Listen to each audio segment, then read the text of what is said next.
A Mulher de Isdalen, abertura fria. Ela não tinha nome, não tinha documentos, e tudo o que poderia identificá-la havia sido apagado.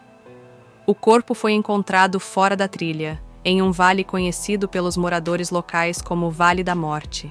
E mesmo depois de décadas de investigação, a pergunta central permanece: quem era essa mulher? E por que ninguém jamais respondeu por sua morte? Contexto.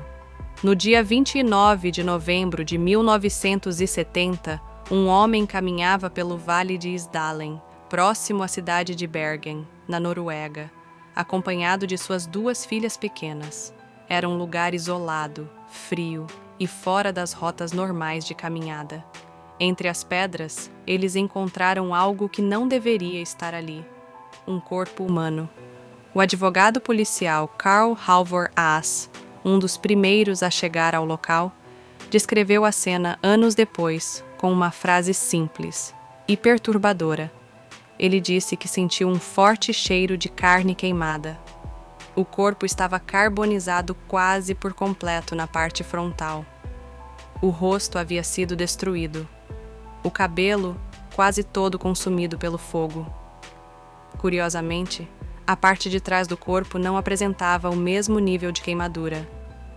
A mulher estava deitada entre pedras, com os braços posicionados de forma rígida, uma postura típica de corpos expostos a altas temperaturas. Ela não estava na trilha, não parecia uma alpinista, e não havia nada ali que explicasse por que ela estava naquele ponto específico do vale.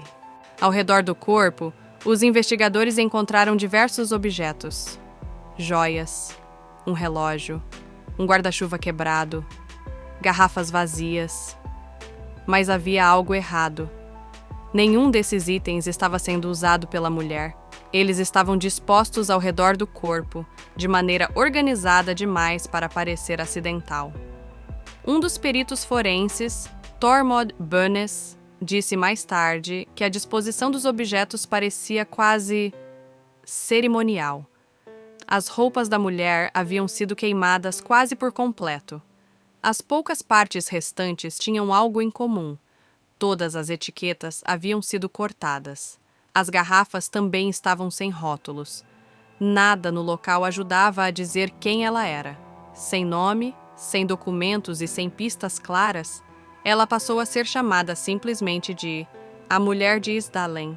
Com base nos restos mortais, a polícia estimou que a mulher tinha cerca de 1,64 m de altura, cabelos castanhos escuros e longos, olhos escuros, orelhas pequenas e um rosto arredondado. Ela aparentava ter entre 25 e 40 anos. Não havia sinais de doença grave. Nada que explicasse por si só o que havia acontecido naquele vale.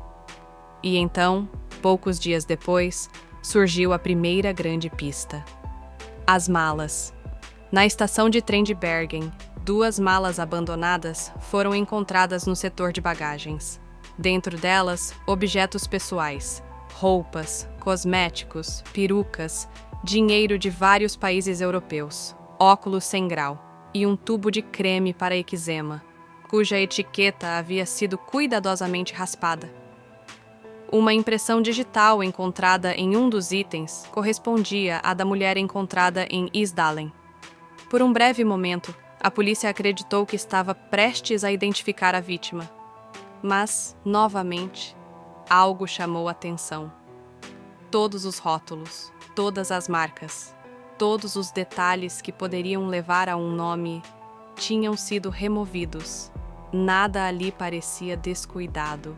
Entre os itens havia uma sacola plástica de uma loja de sapatos em Stavanger. O filho do dono da loja reconheceu a mulher. Ela era elegante, falava inglês com um leve sotaque. Levou muito tempo escolhendo um par de botas de borracha, muito mais do que clientes comuns. Ele também se lembrava de um cheiro forte que vinha dela, algo que, anos depois, ele associaria ao cheiro de alho. A partir dessa pista, a polícia conseguiu rastrear o caminho da mulher por diversos hotéis da Noruega. Ela havia se hospedado em várias cidades, usando nomes diferentes em cada lugar. Isso significava apenas uma coisa: ela possuía múltiplos passaportes falsos. Em hotéis diferentes, foi registrada como Geneviève Lancier, Cláudia Thielt, Alexia Zarne Merches, Vera Jarle, Fenella Lorch, entre outros nomes. Nenhum deles era real. Funcionários dos hotéis descreveram a mesma mulher. Confiante, elegante, reservada. Ela falava inglês, usava expressões em alemão e frequentemente pedia para trocar de quarto, às vezes mais de uma vez na mesma estadia. Em uma das malas, a polícia encontrou um bilhete aparentemente codificado. Durante anos, ele alimentou especulações sobre espionagem. Afinal, o caso ocorreu em plena Guerra Fria, em um país de interesse estratégico. Mas, quando finalmente decifrado, o bilhete revelou algo mais simples e talvez mais inquietante. Era um registro de deslocamentos, datas, cidades, viagens entre países europeus. Nada ali provava que ela fosse uma espiã, mas também não explicava por que alguém viveria sob tantas identidades falsas. O exame forense revelou detalhes cruciais. Havia um hematoma no lado direito do pescoço, compatível tanto com uma queda quanto com um golpe. Não havia como determinar sua origem. Os peritos encontraram partículas de fumaça nos pulmões. Isso indicava que a mulher estava viva enquanto o fogo queimava. Vestígios de gasolina foram encontrados sob o corpo.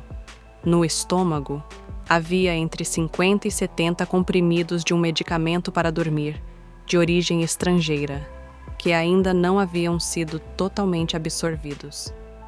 A causa oficial da morte foi registrada como envenenamento por monóxido de carbono, combinado com ingestão de grande quantidade de sedativos. O caso foi encerrado em 1971 como possível suicídio, mas nem todos concordaram com essa conclusão.